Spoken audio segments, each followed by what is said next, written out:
കാസർഗോഡ് മഞ്ചേശ്വരത്ത് 11-കാരിക്ക് നേരെ പീഡനശ്രമം. പ്രതി ഷെയ്ഖ് അബ്ബയെ കസ്റ്റഡിയിലെടുത്തു.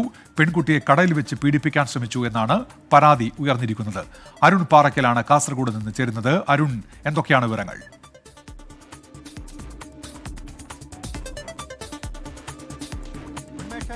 മഞ്ചേശ്വരം കുഞ്ചത്തൂരിലെ മുസ്ലിം ലീഗിന്റെ പ്രാദേശിക നേതാവാണ് ഈ ഷെയ്ഖ് അബ്ബ.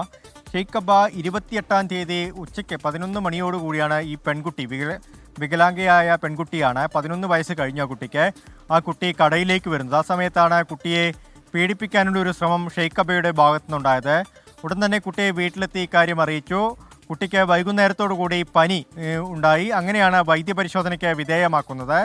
അതിനുശേഷം പോലീസിനെ വിവരമറിയിക്കുകയായിരുന്നു. ഇന്നലെ രാത്രിയോടുകൂടി പോലീസ് ഈ ഷെയ്ഖ് അബ്ബയെ കസ്റ്റഡിയിലെടുത്തു. ഈ പ്രതിക്ക് 57 വയസ്സാണ്. സ്റ്റേഷനിൽ കൊണ്ടുവന്ന് അറസ്റ്റ് രേഖപ്പെടുത്തിയതിനു ശേഷം ഇന്നിപ്പോൾ കോടതിയിൽ ഹാജരാക്കിയിട്ടുണ്ട്. ഇയാൾ മുൻപും ഇത്തരത്തിലുള്ള പ്രവണത കാണിച്ചിരുന്ന ആളാണെന്നൊരു കാര്യം അവിടുത്തെ നാട്ടുകാർ പറയുന്നുണ്ട്, പ്രദേശവാസികൾ പറയുന്നുണ്ട്. പോലീസ് അതുമായി ബന്ധപ്പെട്ടും അന്വേഷണം നടത്തി വരികയാണ്.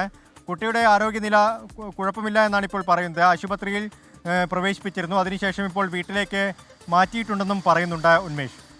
ശരി, അരുൺ പാറയ്ക്കലാണ് വാർത്തയുടെ വിശദാംശങ്ങൾ നൽകിയത്.